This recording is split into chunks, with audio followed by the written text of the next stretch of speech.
Saudamos você com a graça e a paz do Senhor Jesus. Que Deus abençoe a tua vida.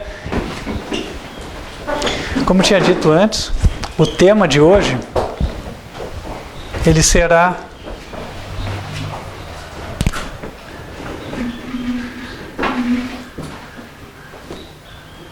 a era pós-Trump.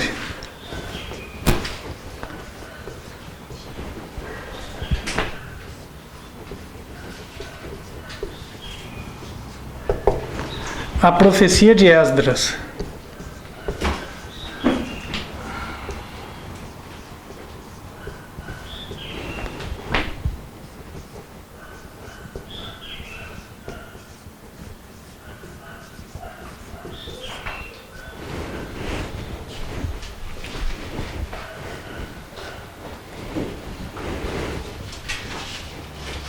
Ok.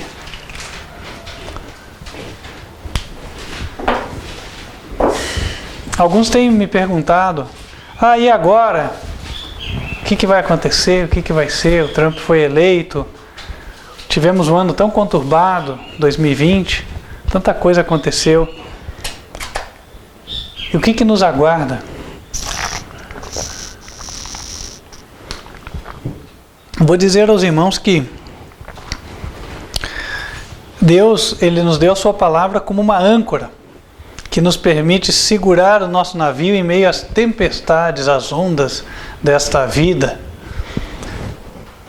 E não é necessário que nenhum de nós fique assim desorientado. Eu convido os irmãos para me acompanharem nesse estudo. Nós vamos primeiro recapitular alguns conceitos, os quais a igreja já aprendeu. E a partir destes conceitos, aí nós poderemos entender melhor o cenário futuro. Nós vamos traçar um paralelo histórico. E esse paralelo é validado pela palavra do Senhor. Quando nós lemos o livro de Eclesiastes, capítulo 1, versículo 9, a Bíblia diz: o que era, é o que é. O que foi, é o que há de ser. Há alguma coisa da qual se possa dizer, vê, isto é novo? Não. Já foi nos séculos que passaram antes de nós. Portanto, é válido traçarmos o paralelo da história. E o paralelo de hoje, ele vai nos levar com o ponto de partida em Daniel capítulo 11. Eu convido os irmãos para abrirem lá. Daniel 11, a partir do versículo 1. Aqui nós vemos o anjo Gabriel falando com o profeta Daniel. E ele diz: eu, pois, no primeiro ano de Dario, Medo, levantei-me para o animar e fortalecer. E agora te declararei a verdade. Eis que ainda 3 reis estarão na Pérsia, e o quarto será acumulado de grandes riquezas mais do que todos. E, esforçando-se com as suas riquezas, agitará todos contra o reino da Grécia. Depois se levantará um rei valente que reinará com grande domínio e fará o que lhe aprouver. Normalmente nós fazemos uma linha do tempo assim na horizontal, mas me ocorreu de desta vez nós fazemos na vertical, o que vai nos permitir organizar melhor as informações. Então, nós vamos colocar assim. Nessa linha, a parte de cima é a parte ou a era mais antiga. E na medida que nós formos avançando no tempo, nós vamos descer até a parte inferior. Ele começa falando do reinado de Dario, o Medo. Porém, o momento no qual o anjo está em conversa com Daniel já não é do reinado de Dario. Nós vemos isso pelo capítulo 10, versículo 1. Diz: no ano 3º de Ciro, rei da Pérsia, foi revelada uma palavra a Daniel, cujo nome se chama Beltesazar. E a palavra é verdadeira e trata de uma guerra prolongada. E aí no versículo 14, o anjo diz: agora vim para fazer-te entender o que há de acontecer ao teu povo nos derradeiros dias, porque a visão é ainda para muitos dias. Portanto, a ocasião do encontro do anjo com Daniel era no reinado do rei Ciro e não do rei Dario. Historicamente falando, o rei Dario reinou cerca de 2 anos e foi sucedido por Ciro o Grande.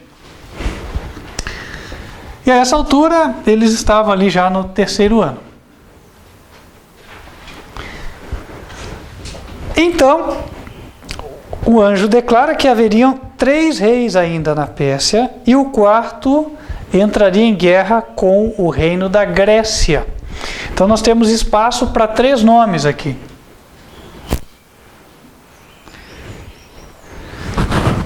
Esses 3 nomes, a história mesmo nos dá quais eles são. O primeiro deles foi Cambises.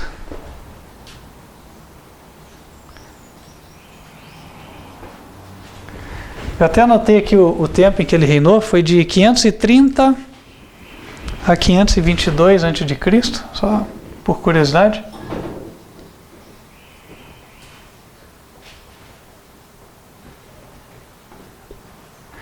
Depois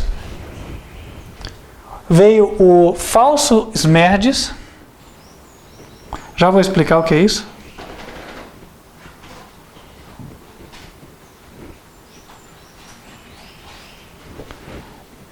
E por fim,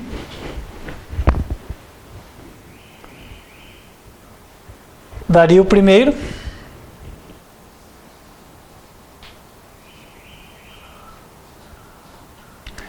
Não confunda, esse Dario de cima, ele era o Medo. O de baixo é chamado Dario I porque ele era persa. Então foi o primeiro rei de Dario, nome Dario, dentre os persas que assumiu o império.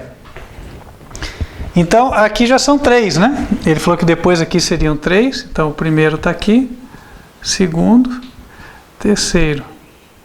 E o 4º foi o rei Xerxes ou Assuero. Assuero do livro de Esther.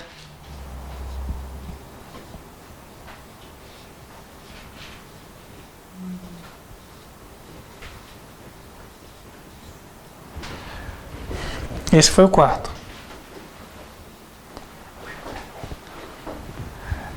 Aqui já foi o período da guerra com a Grécia, no caso, tá? Então foi assim.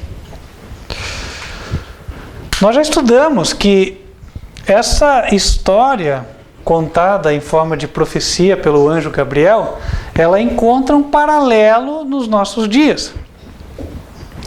Lembrem vocês que os judeus, eles tinham ficado em cativeiro durante quantos anos mesmo foi? 70 anos, certo? Está aqui. 70 anos.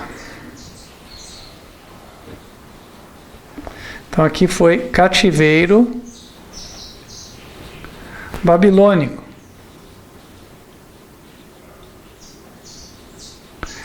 Durante esses 70 anos, os judeus deixaram de ter a liberdade de adorar o Deus único, ao qual eles sempre adoravam até então, e eram forçados a seguir a religião babilônia, que possuía a sua trindade.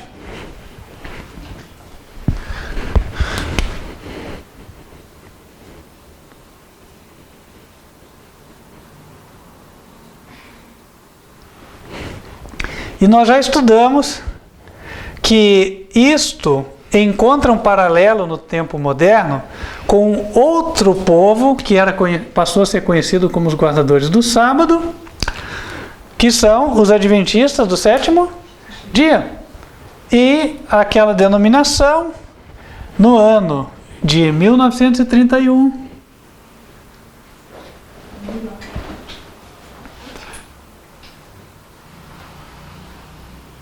depois de Cristo, colocou pela primeira vez no seu livro de crenças a doutrina da Trindade. E depois, mais tarde, aqui já era 2001, trasladando para os nossos dias.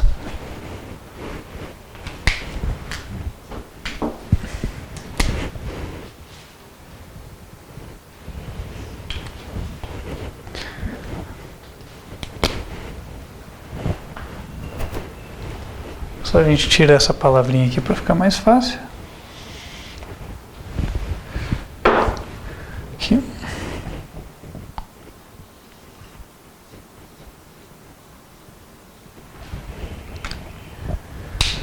Para o ano de 2001, então Deus despertou muitas pessoas de dentro dessa denominação e elas saíram da Igreja Adventista.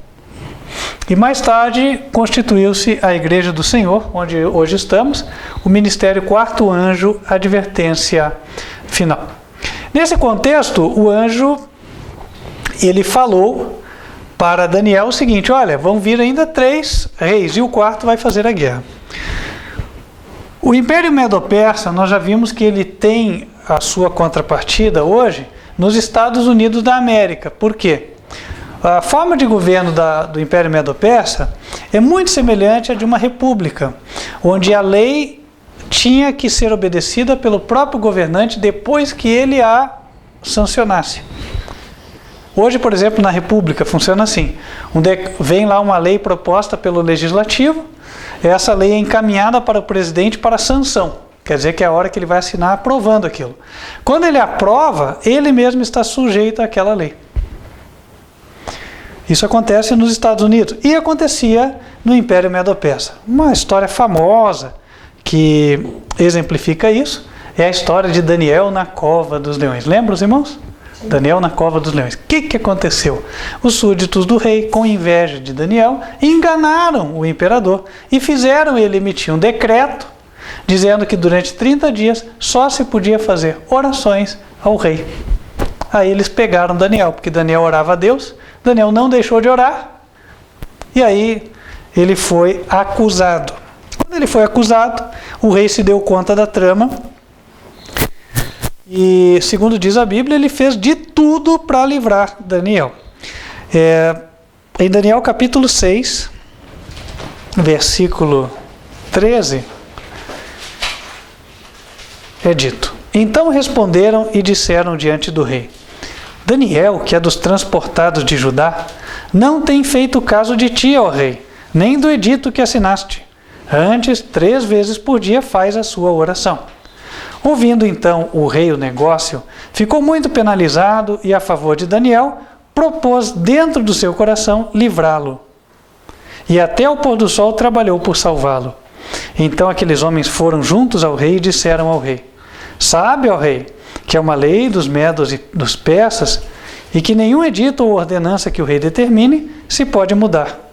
Então o rei ordenou que trouxessem a Daniel e o lançaram na cova dos leões.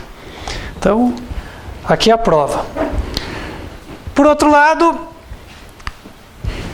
nós temos um paralelo daquele país com o qual a Grécia ou a Medo-Pérsia governou, guerreou. Então, por um lado, nós temos a Medo-Persa e a sua contrapartida nos Estados Unidos da América. A gente já vai começar a escrever alguma coisa aqui. Só que o quarto rei, que foi Artaxerxes, ou foi Assuero, ele empreendeu uma campanha militar muito grande, onde ele deslocou 300 mil soldados até a Grécia. Mas chegou lá, a campanha dele foi desastrosa. Por quê? Superioridade de equipamento, aos olhos dos homens, né?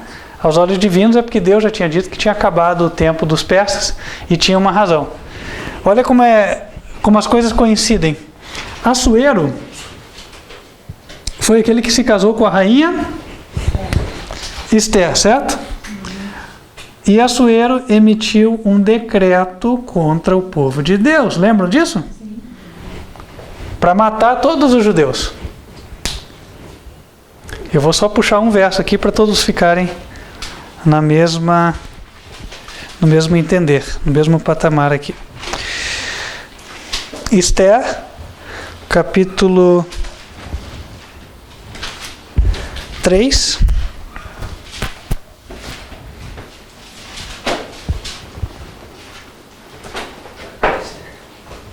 Versículo 10. Então tirou o rei o anel da sua mão e o deu a Amã, filho de Amedata Agagita, adversário dos judeus. E disse o rei a Amã: essa prata te é dada, como também esse povo, para fazeres dele o que bem parecer aos teus olhos. Então chamaram os escrivães do rei no primeiro mês, no dia 13 do mesmo, e conforme tudo quanto Amã mandou, se escreveu aos príncipes do rei, e aos governadores que havia sobre cada província, e aos principais de cada povo, a cada província segundo a sua escritura, e a cada povo segundo a sua língua. Em nome do rei Assuero se escreveu, e com o anel do rei se selou. Então saiu o decreto para matar os judeus. Aqui eu vou colocar então, no caso dele, ele emitiu o decreto. Decreto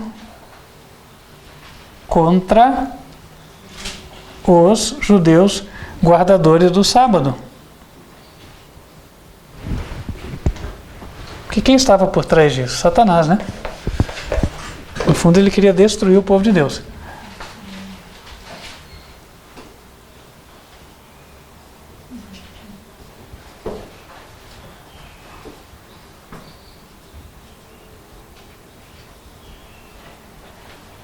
Tá aqui. Ok. Vamos só traçar o paralelo. Aliás, um detalhe que eu esqueci de colocar.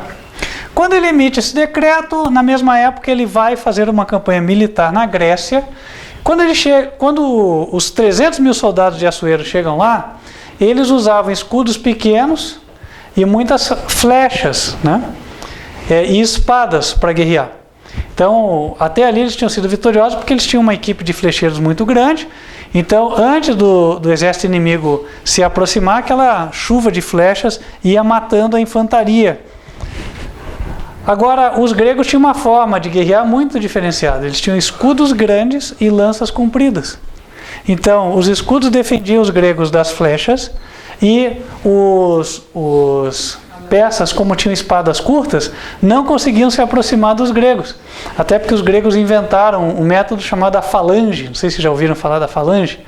Falange era um círculo, assim, até por assim dizer. Ele era composto de 4 camadas de lanceiros. Os da frente, eles tinham lanças menores, e na medida em que vinham vindo para trás, as lanças eram maiores, de forma que ficava quase que uma parede de espeto, assim, de lanças. Vocês conseguem entender isso, né? Então ninguém conseguia se aproximar. Então, quando a falange estava em formação dentro do ambiente de guerra, imagina os persas com as espadinhas curtas e o escudo pequeno tentando chegar, o grego só fazia assim, né? É que nem espetar carne, né? Eles faziam assim. Então, aquele exército de 300 mil pessoas foi dizimado por um exército que, se eu não me engano, tinha menos de 30 mil pessoas. Então, posso falhar aqui nesse número, mas a disparidade era enorme, né? O campo de batalha onde eles se encontraram também não tinha tanto espaço, então não permitia os persas rodearem todos os gregos, né, por frente e por trás. Ou seja, chega um momento em que Deus entrega uns na mão dos outros. Como é que pode um contingente tão pequeno de pessoas vencer o exército do império, que até ali era invencível? O exército de Assuero era formidável. Tinha lá africano vestido de pele de leopardo, né? Tinha outros que vestiam capacete, cada nacionalidade de acordo com a sua especificidade. E mesmo assim foi derrotado. Por quê? Porque quando o homem se atreveu a pelejar contra Deus e contra os seus servos, então ele perdeu a sua bênção. E aí a gente entende por que o anjo Gabriel tinha falado com Daniel o seguinte, falou: ó, Daniel, vão ter 3 reis, o 4º vai guerrear contra a Grécia, mas depois disso vai vir outro rei. Quer dizer, o reino aos poucos ia sendo tirado da Pérsia. Depois dessa campanha desastrosa aqui, os reis que se sucederam no Império Medo-Persa foram gradativamente perdendo poder e território para os gregos, até que finalmente Dario III foi morto nas guerras contra Alexandre o Grande. E aí acabou-se o Império Medo-Persa e a Grécia tomou o controle do império. Ou seja, a perseguição contra o povo de Deus marcou o início da derrocada dos medos e persas. Antes dessa perseguição, as coisas tinham sido diferentes, até porque o império tinha favorecido os judeus. Nós lemos há pouco que Ciro, por exemplo, ele fez um decreto para que os judeus voltassem, para que restaurassem o templo, né? Ele fez um decreto de construção.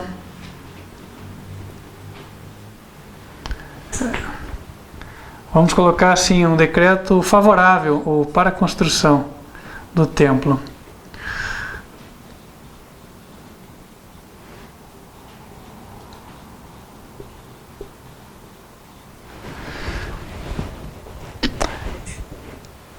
Depois, esse falso Ismedes, ele fez um contradecreto. Mandou eles pararem a construção.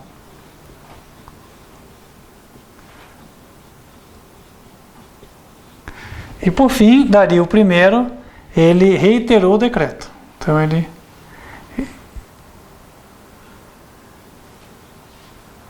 reiterou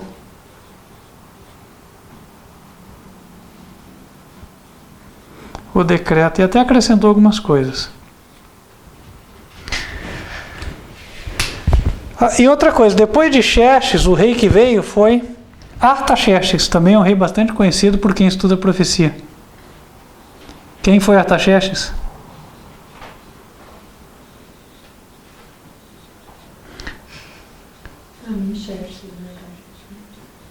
Artaxerxes Longímano foi aquele que fez o decreto para a restauração de Jerusalém.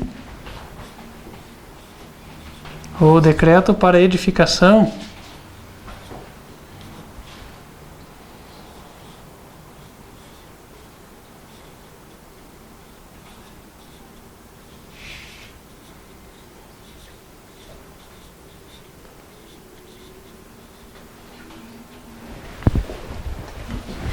Bom, por enquanto eu só estou contando história, né? Tá difícil, não?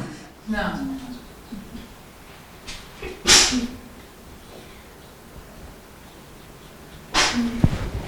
Então note que o Império Persa, ele tem todo um paralelo aqui com o povo de Deus, né?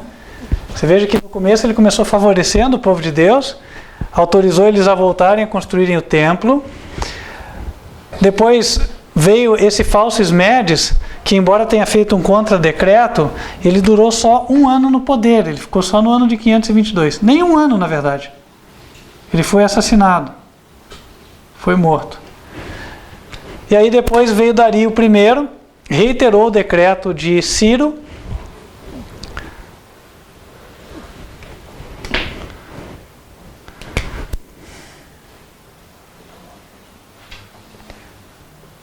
que deu uma segunda oportunidade para os judeus voltarem para Jerusalém. Então eu vou colocar agora em termos de oportunidades dos judeus, ou oportunidades do povo de Deus. Certo? Então quando veio o decreto de Ciro foi a primeira. Quando veio o decreto de Dario foi a segunda. Aí os que não foram tiveram que enfrentar a crise do decreto contra os guardadores do sábado lá na época de Esther. E aí Deus deu uma última chance, decreto de Artaxerxes, que deu início à contagem das 2.300 tardes e manhãs. Terceira oportunidade de sair, tá? Agora faltou eu dizer quem representa a Grécia, né? Nos nossos dias, o Império Medo-Persa, ele vai representar os Estados Unidos da América.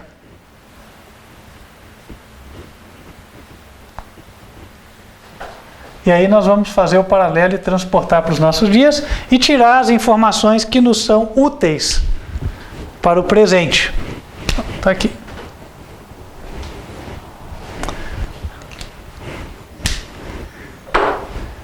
Aqui eles guerreiam com a Grécia, está aqui, quarto rei.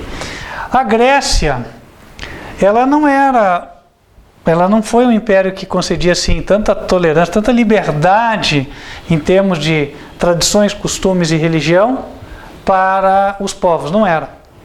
Tanto que através da Grécia é que veio um termo chamado helenismo. O que é helenismo? Tornar-se grego. Então, até hoje, nós temos uma herança cultural da Grécia. Quer ver? Jogos Olímpicos. De onde veio? Da Grécia. Os esportes da Grécia. O nosso sistema de educação da Grécia. Os filósofos estudados em filosofia, sociologia, etc. Sócrates, Platão, Hipócrates, Aristóteles, todos gregos. Então, o que acontecia? A Grécia impunha o seu modus vivendi, a sua forma de viver. Então, a Grécia, ela representa hoje um país que ele é o ícone da não liberdade religiosa, da imposição. O país que menos tem liberdade religiosa é o Vaticano. Por quê? Religião católica, não tem espaço para nenhuma outra, certo? E o catolicismo, em todas as épocas, ele se mostrou intolerante para com os dissidentes, né? Então, o que acontece? A liberdade religiosa, no contexto do papado, ela só é tolerada enquanto ela não pode ser suprimida sem perigo para o mundo católico. É uma mera questão de política. Então, Roma é tolerante onde ela é impotente. Onde ela não é impotente, ela persegue, né? E aí eu posso dar vários exemplos. Onde ela foi dominante? Na Espanha, tivemos a Inquisição Espanhola, né? No Império Alemão, tivemos também a Inquisição no Império Alemão, né? Nos países menores, né? A Suíça não conseguiu dominar, então o Papa ordenou as guerras. Aí, através das guerras, o catolicismo se estabeleceu ali. Na Inglaterra, quando a rainha Isabel se inclinou ao lado dos protestantes e dos calvinistas, né, o Papa inspirou um grupo para tentar assassinar a rainha. Não conseguiram, quiseram fazer então que ela fizesse como herdeira a Maria Eduarda, que era a ex-rainha da Escócia, de linhagem real, porém católica. Como a Isabel não fez, né, ela instigou o rei da Espanha a construir a chamada Armada Invencível. Não sei se vocês já ouviram falar da Armada Invencível. A Armada Invencível era uma frota de, se não me engano, 300 navios espanhóis. Maior armada que já tinha sido construída com o objetivo de invadir e dominar a Inglaterra. E a rainha Isabel, ela nem investiu no seu contingente. Ela simplesmente preparou algumas barcaças para que pudessem enfrentar a invencível armada espanhola. Só que Deus operou de tal forma que a armada invencível perdeu já na primeira batalha, foi completamente destruída. Ela veio para a Inglaterra e os navios ingleses eram menores, mais ágeis, manobravam melhor e conseguiram dizimar a armada invencível espanhola, né? E assim a Igreja da Inglaterra permaneceu com a sua própria denominação estabelecida, que se converteu na Igreja Anglicana. Isso teve origem quando o rei Henrique VIII da Inglaterra rompeu com o Papa. Aí ele declarou que ele seria o cabeça da Igreja, manteve algumas formas da Igreja Católica e ali estabeleceu-se a Igreja Anglicana. Vamos conhecer um pouquinho de história. Bom, voltando para cá. Fato é que nós temos então o paralelo Estados Unidos e papado. E agora é só encaixar, agora fica fácil, tá? Vamos lá. Ano de 2001 equivaleria ao ano em que o anjo Gabriel falou com o profeta Daniel. Aí ele disse que 3 presidentes ainda, ou 3 reis ainda viriam. Se a Medo-Pérsia tem o seu paralelo nos Estados Unidos, cada rei desse vai corresponder a um presidente americano, né? Então vamos lá. 2001. Quem era o presidente dos Estados Unidos? Bush filho, certo? Então o equivalente de Ciro seria Bush filho. George ou George Bush filho. Ou ainda, como é lá nos Estados Unidos, eles fazem George W. Bush. Depois de George Bush, quem veio? Barack Obama. Foi o primeiro, então o equivalente a Cambyses.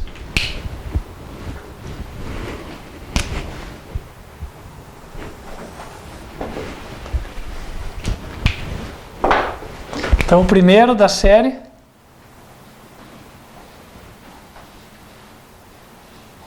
Barack Obama.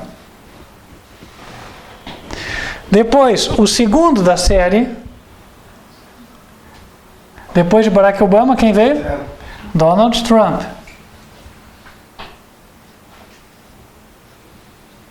Por que o Bush filho não entra como primeiro? É só fazer o paralelo. Ó. Quando o anjo Gabriel falou com Daniel, estava-se no tempo do rei Ciro. E ele fala, ainda 3 entrarão. Então veja, o rei Ciro foi quem deu o decreto finalizando os 70 anos de cativeiro babilônico. Então ele libertou os israelitas para voltarem. Ora, trazendo para os nossos dias, os 70 anos de cativeiro babilônio se deram desde 1931, quando pela primeira vez nos livros da igreja que guardava o sábado, da igreja adventista, foi inclusa a doutrina da Trindade. 70 anos mais tarde, nós chegamos em 2001, que seria o ano do decreto para voltar-se a reconstruir o templo do verdadeiro Deus. Ou seja, voltar-se à adoração ao único Deus, né?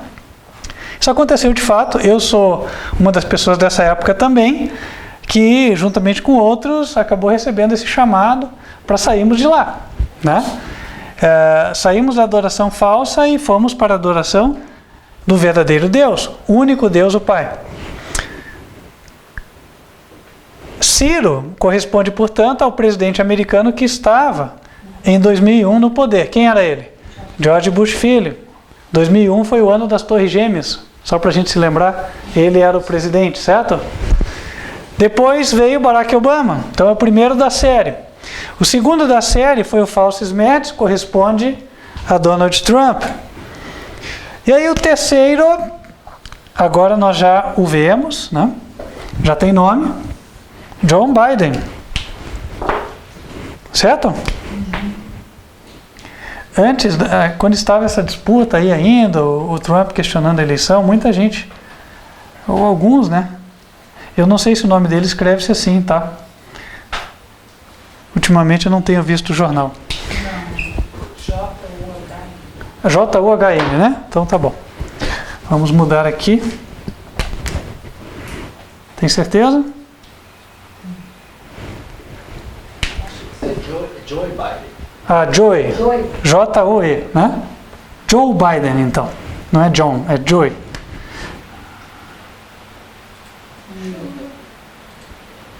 Ok. Joe Biden. Ele é o terceiro da série.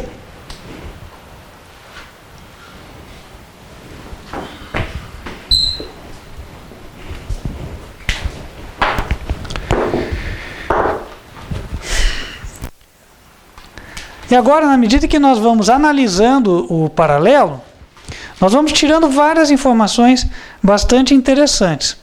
Dario I, que foi o terceiro, e equivale ao Joe Biden, ele teve um governo bastante extenso. Foi de 522 a 486.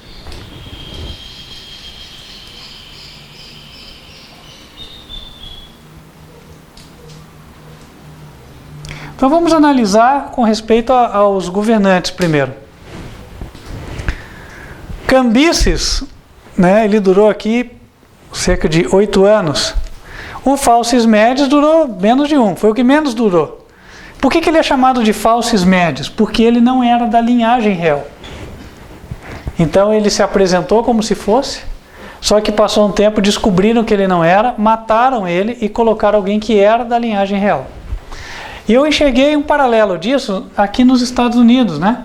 Veja, nós tínhamos George Bush filho, família tradicional, o pai dele tinha sido presidente também, né? Barack Obama tinha sua história na política.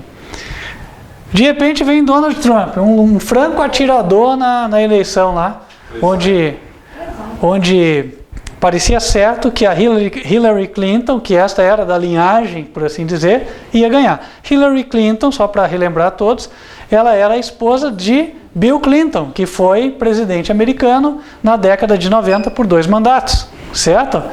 Então, qual que seria a lógica da coisa, por assim dizer? Continuação do sistema.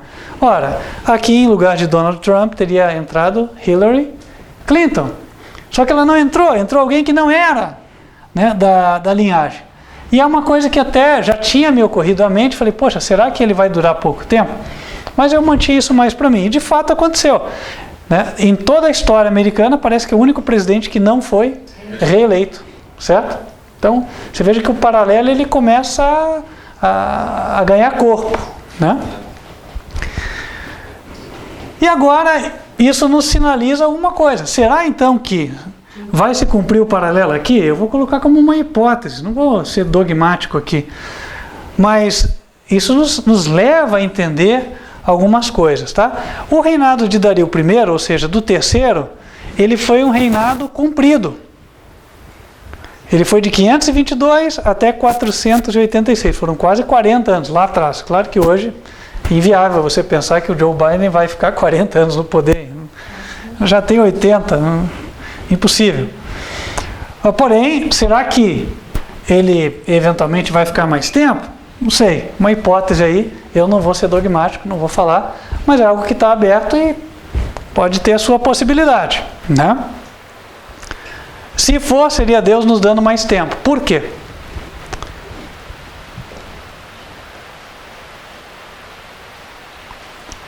Já vamos falar do quarto. Antes eu vou explorar um outro detalhe para daí a gente avançar. Só uma dúvida, o Joe Biden é o esquerdista, né? Sim, Joe Biden é do sistema, vamos falar assim. Ele é aliado da China, no caso. Sim, dizem que ele tem as suas alianças e tal, mas hoje o foco não é esse. Hoje eu estou explorando isso aqui porque o que acontece? Gente falando sobre a perspectiva, o panorama mundial atual, com a eleição de Joe Biden e tal, se você entrar no YouTube vai achar um monte, né? Tem muito prognosticador aí, certo? Só que quando eu fui analisando a partir da Bíblia, eu vi que o cenário que a Bíblia me dá, ele é um pouco diverso daquilo que eu tenho escutado aí por um e por outro. Então, a proposta de hoje é a gente apresentar pela Bíblia, né? E outra, o que é mais importante vem agora, tá? Como é que nós, povo do Senhor, estamos inseridos nesse contexto e o que é que Deus espera de nós, né? Vejam bem, aqui na época de Ciro houve o primeiro decreto para a construção do templo. Esse decreto era para os israelitas saírem de Babilônia e se dirigirem até Jerusalém e construírem o templo e adorarem o verdadeiro Deus. Esse decreto aparece no livro de Esdras, capítulo 1, versículo 1. No primeiro ano de Ciro, rei da Pérsia, para que se cumprisse a palavra do Senhor por boca de Jeremias, despertou o Senhor o espírito de Ciro, rei da Pérsia, o qual fez passar pregão por todo o seu reino, como também por escrito, dizendo: assim diz Ciro, rei da Pérsia, o Senhor, Deus dos céus, me deu todos os reinos da terra, e ele me encarregou de lhe edificar uma casa em Jerusalém, que é em Judá. Quem há entre vós, de todo o seu povo, seja Deus com ele, e suba a Jerusalém, que é em Judá, e edifique a casa do Senhor, Deus de Israel. Ele é o Deus que habita em Jerusalém. E aí quando ele mandou, a Bíblia comenta que foram, mas não foram só judeus, foram não judeus também. Em Esdras capítulo 2, versículo 1 é dito: estes são os filhos da província que subiram do cativeiro, dos transportados que Nabucodonosor, rei da Babilônia, tinha levado para Babilônia, e tornaram a Jerusalém e a Judá, cada um para a sua casa. E aí ele vem apresentando a linhagem, várias linhagens, e lá no versículo número 43, ele fala: os netineus, os filhos de Zia, os filhos de Azufa, os filhos de Tabaote. Depois, nos versículos 58, todos os netineus e os filhos do servo de Salomão, 392.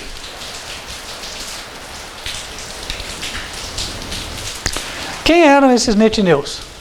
Segundo a Bíblia, eles seriam gibeonitas, descendentes dos gibeonitas. Os gibeonitas são um povo que se uniu ao povo de Israel por meio de um estratagema. Eles enganaram Josué, e por conta de terem feito isso, Josué os fez carregadores de água para o povo de Deus. Em Josué, capítulo 9,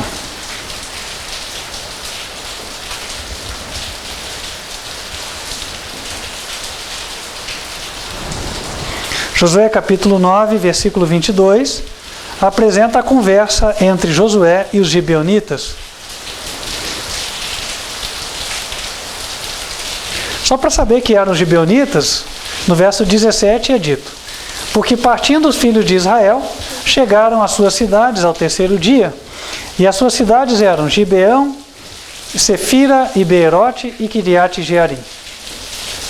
Versículo 22. E Josué os chamou e falou-lhes dizendo: por que nos enganastes, dizendo, muito longe moramos, muito longe de vós habitamos, morando vós no meio de vós? Agora, pois, sois malditos, e dentre vós não deixará de haver servos, nem rachadores de lenha, nem tiradores de água para a casa do meu Deus.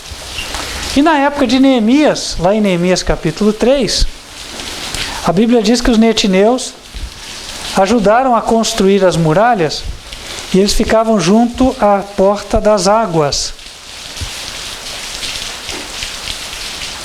Neemias capítulo 3, versículo 26, diz assim: e os netineus que habitavam em Ofel, até defronte da porta das águas, para o oriente até a torre alta. Bom, com isso estamos em condições de explicar o que isso significa. Vamos lá. Então, o rei Ciro deu um decreto, as pessoas estavam na terra da Babilônia, adorando o Deus falso, e aí ele falou, ó, quem quiser voltar e adorar o Deus verdadeiro, pode. Vamos trazer para os nossos dias? Estavam lá os adventistas dentro da igreja adventista, adorando a Trindade, o Deus falso. Então Deus dá um decreto, na época de Bush: quem quiser sair, saia, vai adorar o verdadeiro Deus. E aí saímos. Muitos dentre adventistas saíram, mas não foram somente adventistas. Veja que havia os netineus, havia os servos de Salomão. Hoje, no Ministério Quarto Anjo de Advertência Final, não existem só pessoas de raiz adventista. Existem pessoas que vieram de outras denominações. Assim como haviam naquela época os netineus, também os servos de Salomão, que vieram. Todos eles tinham algo em comum. Eles se uniram para adorarem o verdadeiro Deus. 1 Coríntios 8:6. Para nós há um só Deus, o Pai. Então esse foi o primeiro chamado. Primeira oportunidade. Sair das igrejas adventista e outras e adorar o Deus verdadeiro.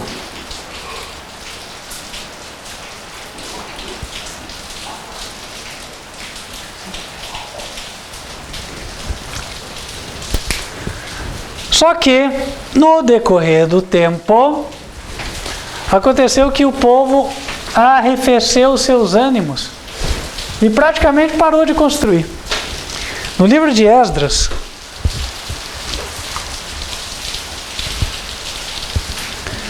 no capítulo 4,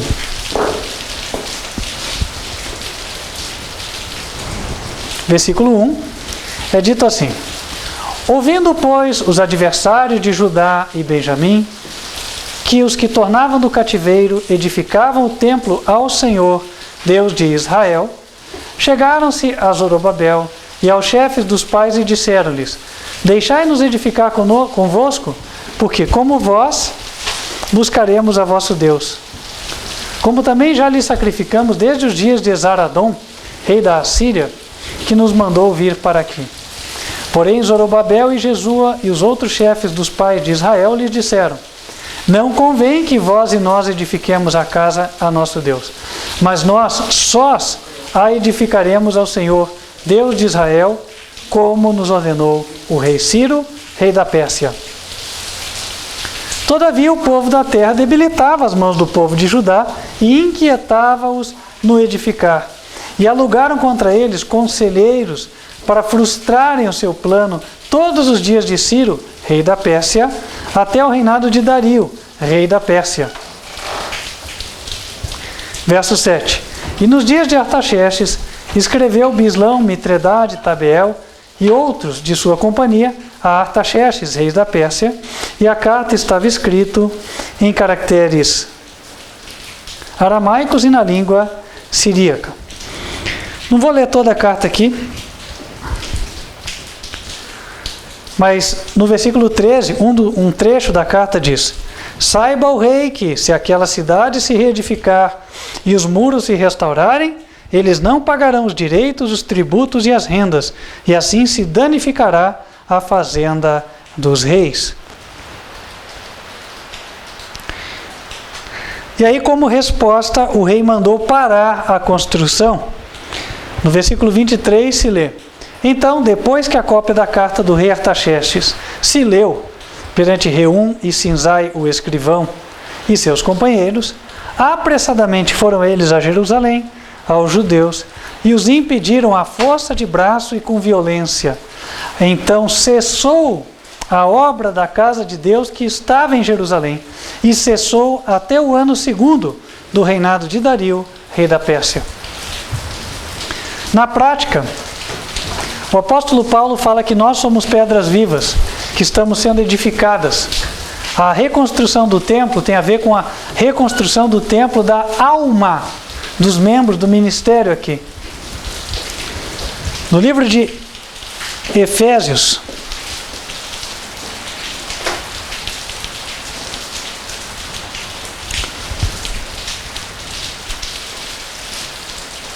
no capítulo 2, no versículo 19, diz assim: assim que já não sois estrangeiros, nem forasteiros, mas concidadãos dos santos e da família de Deus, edificados sobre o fundamento dos apóstolos e dos profetas, de que Jesus Cristo é a principal pedra de esquina, no qual todo o edifício, bem ajustado, cresce para templo santo do Senhor, no qual também vós, juntamente, sois edificados para a morada de Deus no Espírito. Quer dizer o seguinte: assim como no passado eles lançaram os fundamentos do templo e foram colocando pedra sobre pedra, Deus tirou o povo da adoração falsa, nos uniu como ministério, e Ele quer que a nossa vida seja edificada. Nós andemos em obediência à palavra do Senhor. Só que daí, sabe o que aconteceu? O inimigo colocou pessoas ao nosso redor e no nosso convívio que falavam: ah, Deus é o mesmo, tudo que a igreja é igual, por que você acha que a tua igreja é melhor que a nossa? Era o que aquelas pessoas disseram. Ah, nós também vamos edificar junto com vocês, igual a gente edificou na época da Assíria. Mas eles sabiam que não era possível, porque se ambos não têm o mesmo ensinamento, se ambos não andam segundo a mesma doutrina, como é que vão edificar um templo só? Vai ser o templo da confusão? Um vai puxar para um lado e outro vai puxar para o outro. Era isso que ia acontecer. Então eles não quiseram.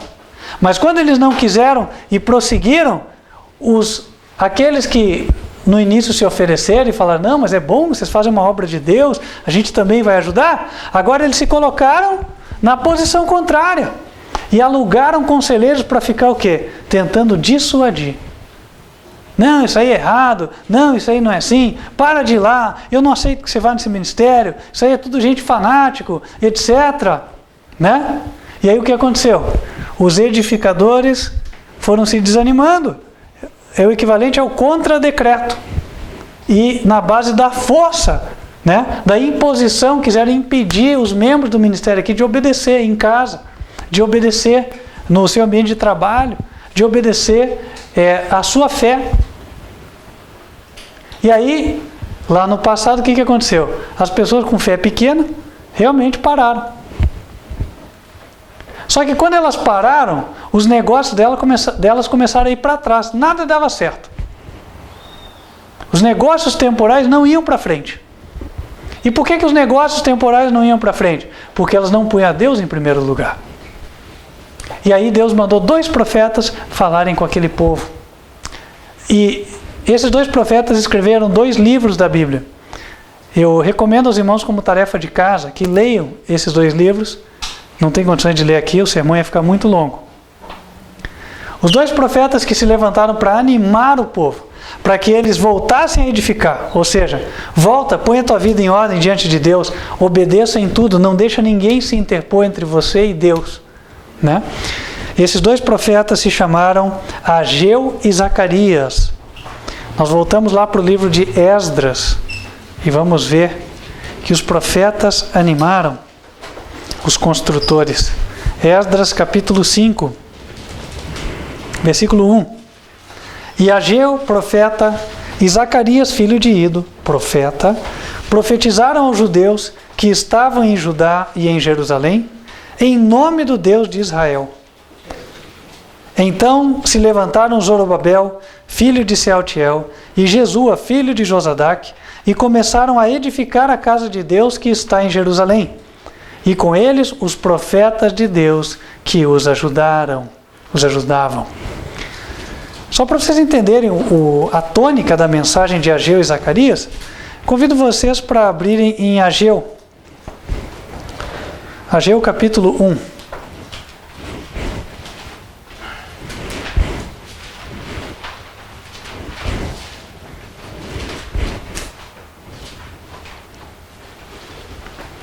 Olha o que ele falou.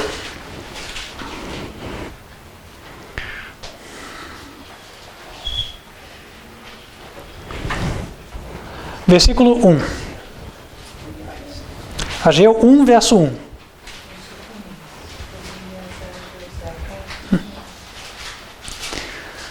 No ano 2º do rei Dario, no 6º mês, no 1º dia do mês, veio a palavra do Senhor pelo ministério do profeta Ageu, a Zorobabel, filho de Sealtiel, príncipe de Judá, e a Josué, filho de Josadaque, o sumo sacerdote, dizendo: Assim fala o Senhor dos Exércitos, dizendo: Este povo diz: Não veio ainda o tempo em que a casa do Senhor deve ser edificada. Veio, pois, a palavra do Senhor pelo ministério do profeta Ageu, dizendo: É para vós tempo de habitardes nas vossas casas estucadas, e esta casa há de ficar deserta? Ora, pois, aplicai, diz o Senhor, aplicai o vosso coração aos vossos caminhos. Semeais muito e recolheis pouco. Comeis, mas não vos fartais. Bebeis, mas não vos saciais. Vestivos, mas ninguém se aquece. E o que recebe salário num saquitel furado. Assim diz o Senhor dos Exércitos: Aplicai o vosso coração aos vossos caminhos. Subi o monte e trazei madeira e edificai a casa. E dela me agradarei, e eu serei glorificado, diz o Senhor.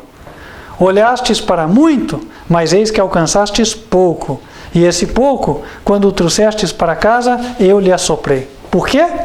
Diz o Senhor dos Exércitos: Por causa da minha casa, que está deserta, e cada um de vós corre à sua própria casa. Por isso retém os céus o seu orvalho, e a terra retém os seus frutos. E fiz vir a seca sobre a terra, e sobre os montes, e sobre o trigo, e sobre o mosto, e sobre o azeite, e sobre o que a terra produz, como também sobre os homens, e sobre os animais, e sobre todo o trabalho das mãos. Irmãos, julguem vocês se a mensagem não é para o nosso tempo. A mensagem foi dada no 2º ano do rei Dario. Na nossa série aqui, Dario é o 3º. Está aqui, ó. Quem é Dario? É a época de Joe Biden. Nós estamos no mandato de quem? De Joe Biden. Nós estamos aqui, 2021.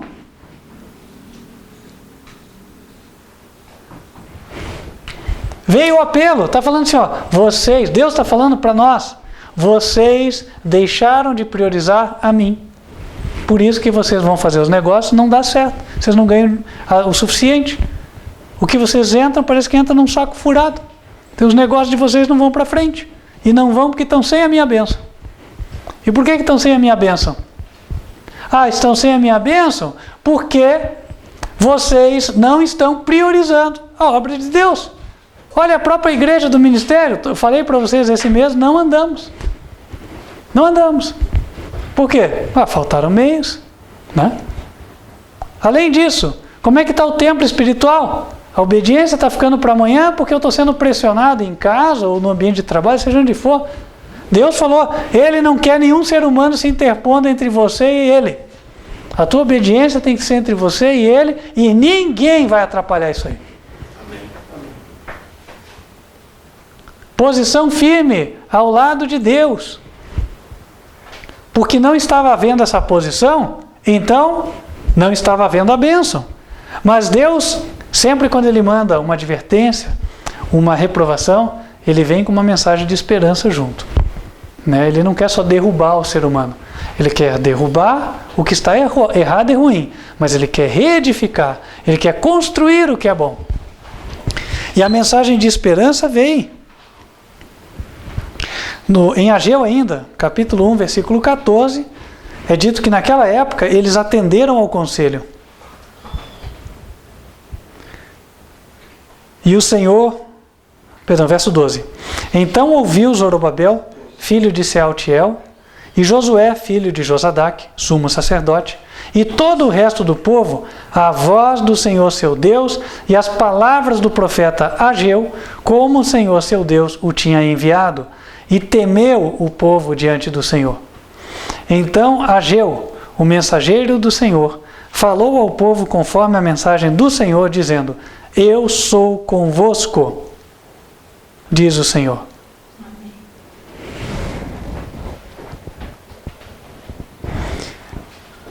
E mais à frente,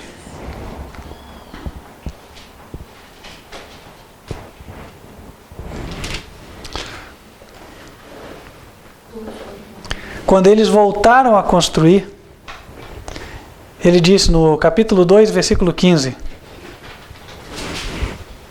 Agora, pois, aplicai o vosso coração a isso, desde este dia em diante, antes de pôrdes pedra sobre pedra no templo do Senhor. Depois daquele tempo, veio alguém a um monte de 20 medidas e havia somente 10. Vindo ao lagar para tirar 50, havia somente 20. Feri-vos com queimadura, com ferrugem, com saraiva, em toda a obra das vossas mãos, e não houve entre vós quem voltasse para mim, diz o Senhor. Ponde, pois, eu vos rogo, desde este dia em diante, desde o dia 24º do mês 9º, desde o dia em que se fundou o templo do Senhor, ponde o vosso coração nessas coisas. Ainda há semente no celeiro? Nem a videira, nem a figueira, nem a romeira, nem a oliveira tem dado seus frutos. Mas desde este dia vos abençoarei. Amém. Desde este dia que você toma a posição de mudar dentro de casa, mudar no ambiente de trabalho, né? Priorizar a obra do Senhor, eu vou te abençoar. Amém. Irmãos, está diante de nós a vida e o bem, a morte e o mal, né? A bênção está chegando. Estamos na época da bênção. Porque diz que os homens ouviram a palavra dos profetas, voltaram a edificar, e aí os inimigos vieram de novo perturbar. Mas dessa vez, sabe o que eles fizeram? Eles manifestaram fé. O que não tinha existido antes? Fé. E agora existe fé. Olha só, a segunda vez que os inimigos foram lá falar com eles, quando eles estavam reconstruindo o templo, o que aconteceu? Livro de Esdras.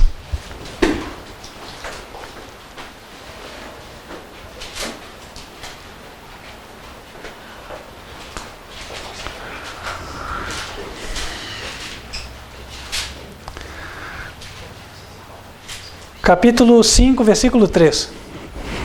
Naquele tempo veio a eles Tatenai, governador daquém do rio, e Setar-Bozenai, e os seus companheiros, e disseram-lhes assim: Quem vos deu ordem para edificardes esta casa e restaurardes este muro? Então assim lhes dissemos: E quais são os nomes dos homens que construíram este edifício? Porém, os olhos de Deus estavam sobre os anciãos dos judeus e não os impediram, até que o negócio veio a Dario. E então responderam por carta sobre isso. O argumento que eles tinham dado como resposta foi o seguinte, verso 11. Nós somos servos do Deus dos céus e da terra e reedificamos a casa que foi edificada muitos anos antes, porque um grande rei de Israel a edificou e a aperfeiçoou. Mas depois que nossos pais provocaram a ira, o Deus dos céus, ele os entregou nas mãos de Nabucodonosor, rei da Babilônia, o caldeu, o qual destruiu esta casa e transportou o seu povo para a Babilônia. Porém, no primeiro ano de Ciro, rei de Babilônia, o rei Ciro deu ordem para que esta casa de Deus se edificasse. E até os utensílios de ouro e de prata da casa de Deus, que Nabucodonosor tomou do templo que estava em Jerusalém e os meteu no templo de Babilônia, o rei Ciro os tirou do templo de Babilônia e foram dados a um homem cujo nome era Sesbazar, a quem nomeou governador. E disse-lhe, toma estes utensílios e vai, e leva-os ao templo que está em Jerusalém, e faze edificar a casa de Deus no seu lugar. Capítulo 6, verso 1. Então o rei Dario deu ordem e buscaram na chancelaria, onde se metiam os tesouros em Babilônia, e em Acmetá, no palácio que está na província da Média, se achou, então, um rolo, e nele estava escrito um memorial que dizia assim. No ano primeiro do rei Ciro, o rei Ciro deu esta ordem. Com respeito à casa de Deus em Jerusalém, essa casa se edificará, etc, etc. Versículo 6. Então ele respondeu para os homens da região de Jerusalém, os governadores da região. O rei Dario disse assim, agora, pois, Tatenai, governador de além do rio, Setar-Bozenai e os seus companheiros, os Afarsaquitas, que estáis de além do rio, apartai-vos dali. Deixa-os na obra desta casa de Deus, para que o governador dos judeus e os judeus edifiquem esta casa de Deus no seu lugar. Também por mim se decreta o que haveis de fazer com os anciãos dos judeus, para que edifiquem a casa de Deus, a saber, que da fazenda do rei, dos tributos da além do rio, se pague prontamente a despesa a estes homens, para que não sejam impedidos. E o que for necessário, como bezerros e carneiros e cordeiros para o holocausto aos deuses dos céus, trigo, sal, vinho e azeite, segundo o rito dos sacerdotes que estão em Jerusalém, desse-lhes de dia em dia, para que não haja falta, para que ofereçam sacrifícios de cheiro suave ao Deus dos céus e orem pela vida do rei e de seus filhos. Também por mim se decreta que todo homem que mudar este decreto, um madeiro se arrancará da sua casa e, levantado, o pendurarão nele, e da sua casa se fará por isso um monturo. O Deus, pois, que fez habitar ali o seu nome, derribe a todos os reis e povos que estenderem a sua mão para o mudarem e para destruírem esta casa de Deus que está em Jerusalém. Eu, Dario, dei o decreto, apressuradamente se execute. Amém. Irmãos, existia todo um receio do povo. Ah, saiu Trump, entrou Joe Biden, e agora o que vai ser de nós? Não poderemos construir o templo, não poderemos evangelizar, etc, etc. Deus está falando, chegou o tempo do meu segundo decreto, avancem. Amém, Senhor. Avancem, né? E mais, era o tempo da bênção. Vocês viram que não só Deus deu um decreto, como ainda mandou abençoarem com riquezas, né? Recursos. Amém. Mandaram recurso para a obra. Amém. E irmãos, se esse sermão é de Deus, vocês vão ver ele cumprido nesse e no próximo ano. Amém. Né?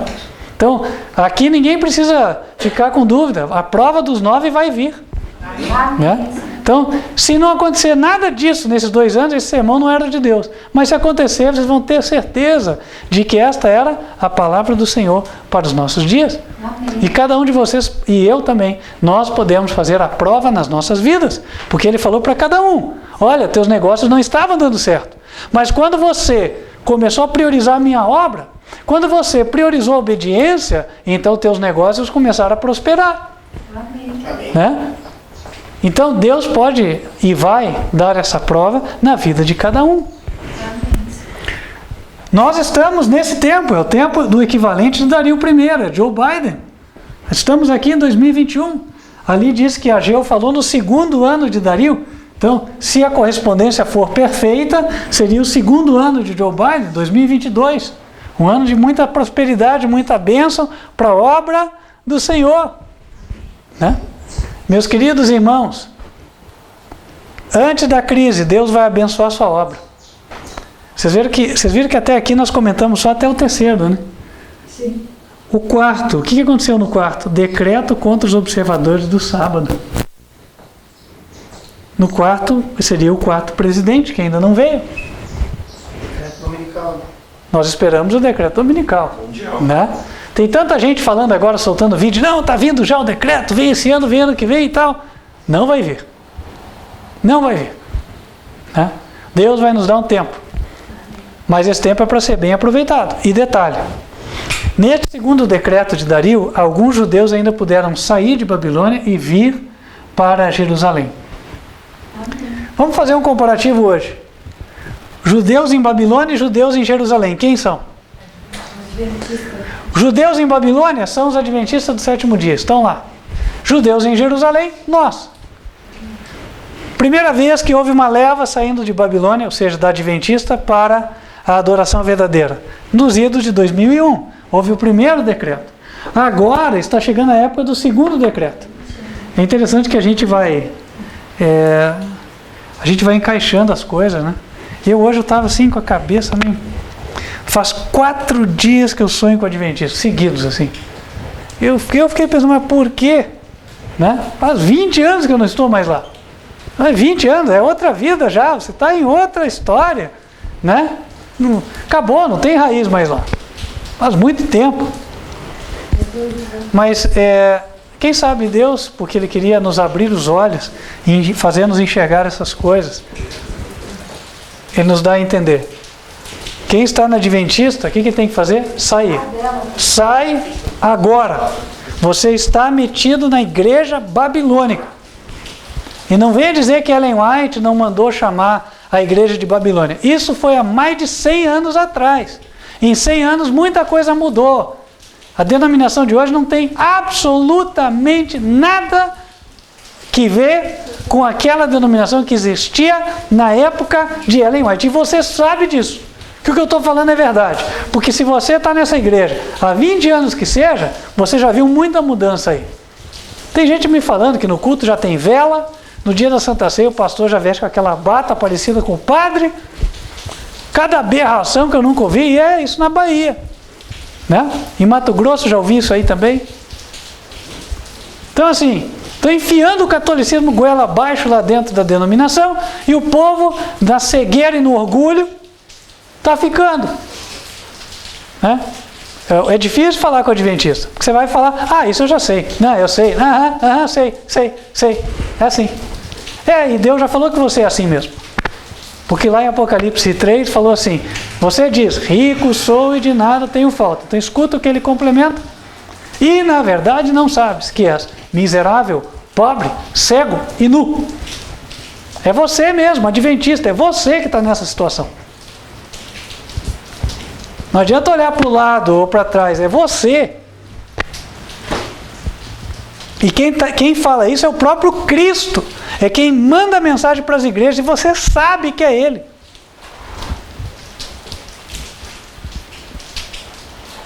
Louvor da gente.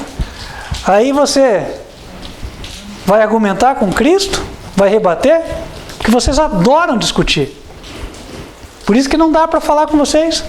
Quem que consegue sentar com vocês e ensinar vocês? Se não for o adventista, você não recebe. Não é assim? Então, Jesus falou que você é assim. E ele disse mais, porque sempre que ele reprova, ele traz uma mensagem de esperança junto. Ele não vem só para derrubar, vem para edificar também. Apocalipse 3, verso 18. Aconselho-te que de mim compres ouro provado no fogo, para que te enriqueças. Vem comprar fé que você perdeu. E vestes brancas para que te vista. A justiça de Cristo, faz tempo que você não está vestido com ela. para que não apareça a vergonha da tua nudez, que é a tua justiça própria. E que unjas os olhos com colírio para que vejas. Você está cego, você não vê. Não adianta querer vir discutir comigo, você não enxerga. E é Jesus que está falando que você não enxerga.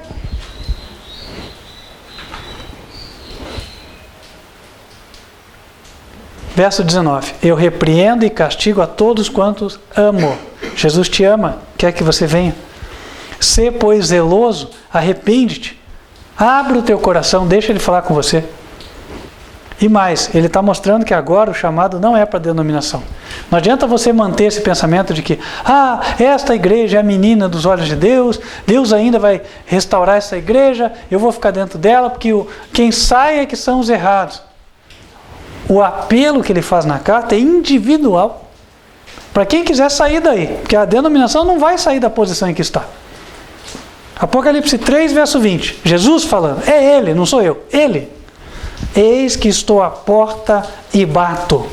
Se alguém ouvir a minha voz e abrir a porta, entrarei em sua casa e com ele cearei e ele comigo. Se alguém ouvir, será que você é deles? Que vai ouvir também? Eu não sei, mas Deus sabe. Eu como ser humano, pode ser que já estivesse assim, né? Falar, deixa para lá, mas Deus é Deus. Então ele chega e insiste e fala, não, eu tenho o povo lá ainda, vá lá e fale.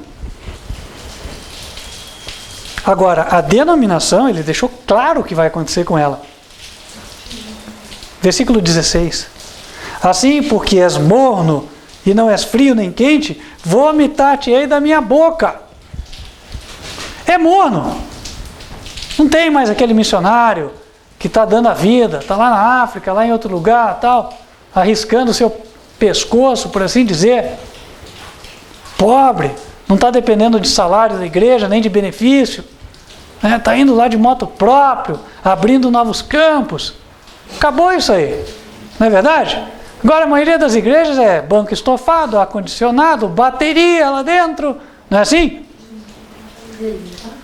Quando não, o povo ainda batendo palma, daqui a pouco vão estar fazendo assim também, já vi isso acontecer, né? Um lá, vão dançar lá dentro. Vocês mesmos, você sabe que está acontecendo isso aí. E ainda tem a ousadia de querer afrontar quem está entregando a mensagem do Senhor. Olha, você vai se ver com Deus, viu? Você vai se ver com Deus. Não é comigo, não. Eu sou só um mensageiro.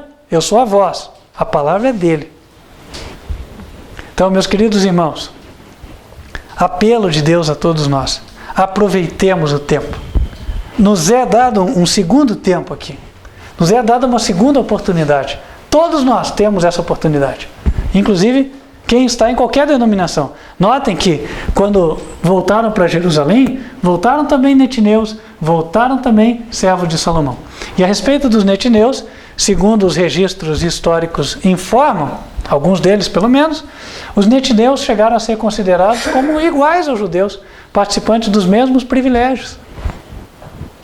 E de fato, nós temos aqui, né, pessoas do nosso ministério, irmãos iguais, trabalhando, até na liderança, enfim, advindos de diferentes denominações.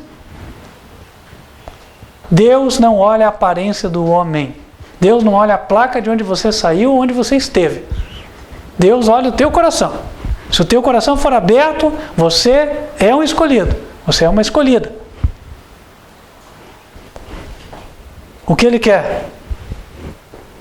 Entrega a Ele. E aí obediência. Estamos num tempo de oportunidade. A pergunta é quem vai aproveitar, né? Em Apocalipse 14, verso 12, o Senhor fala qual é a característica dos santos. Guardam os mandamentos de Deus e têm a fé de Jesus. Diz, aqui está a paciência dos santos. Aqui estão os que guardam os mandamentos de Deus e a fé em Jesus. Não pisam em nenhum. Não adianta pisar no primeiro, Deus fala, não terás outros deuses diante de mim. Ah, mas eu acredito em Deus Pai, Deus Filho, Deus Espírito Santo. Pois é, você vai para o inferno com essa crença. Se você já ouviu a verdade e vira as costas para a verdade, vai para o inferno com essa crença. Que teimosia! Vamos parar com essa teimosia, gente. Deus sabe o que Ele quer dizer ou não sabe? A gente trata Deus, a gente não, né? Mas trata-se a Deus hoje em dia como se ele não soubesse nem se expressar. Está escrito, mas ele quis dizer outra coisa. Quis dizer como? Você entrou na mente de Deus e descobriu então? Claro que não, irmão, isso é um ardil do diabo. Um ardil do diabo, um engano, tá? Eva foi enganada. Aí quando ela comeu a fruta, Deus chegou no fim do dia e falou o quê? Não, tudo bem, eu sei que você me ama, pode ficar aqui no Jardim do Éden, não tem problema, né? E não era ponto de salvação mesmo, hoje você descobre que aquele fruto era proibido, é assim? Não. Nada disso, foi expulsa do jardim. Você quer ser expulso? Continua com esse pensamento aí de autoenganação.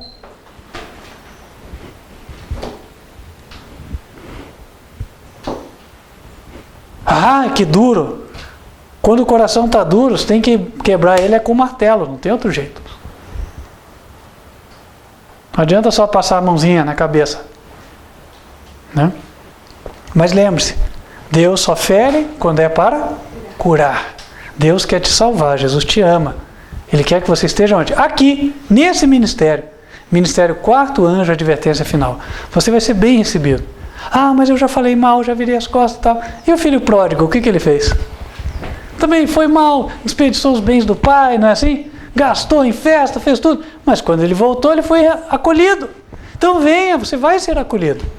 Não deixa o diabo te enganar pensando, mas eu já lancei pedras no pastor Jairo. Não tem problema. Quem não lançou pedra em Jesus até hoje? Cada vez que nós fizemos isso com um dos pequeninos filhos dele, nós fizemos a ele. Não é assim? E Jesus nos recebeu, então nós temos que receber também, né? Venha. Agora, venha de coração aberto, né? Tudo que Deus quer é sinceridade. Deus não quer hipocrisia. Hipocrisia é politicamente correto lá fora, aqui não. Em nome de Jesus, né? Meus queridos irmãos, eu acho que a mensagem está dada, é essa. Não tem mais nada a acrescentar, até porque daí já eu vou querer falar do que é meu e não interessa para ninguém. Vamos nos ajoelhar, vamos falar com Deus. Que Deus abençoe a cada um dos irmãos e que esta mensagem realmente sirva para a vida de cada um. Amém.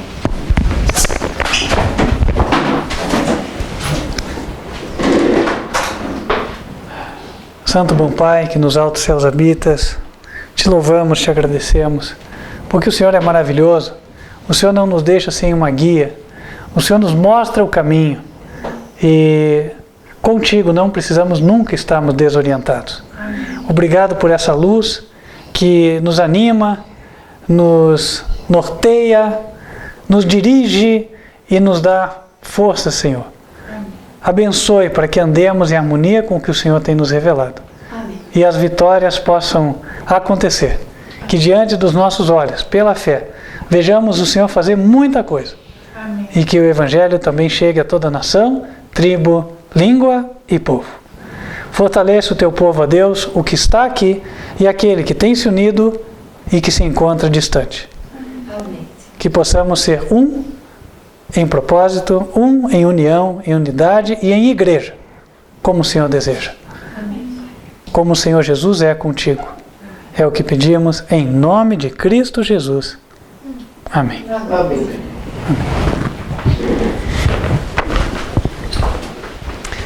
Queridos irmãos, nós vamos ficando por aqui.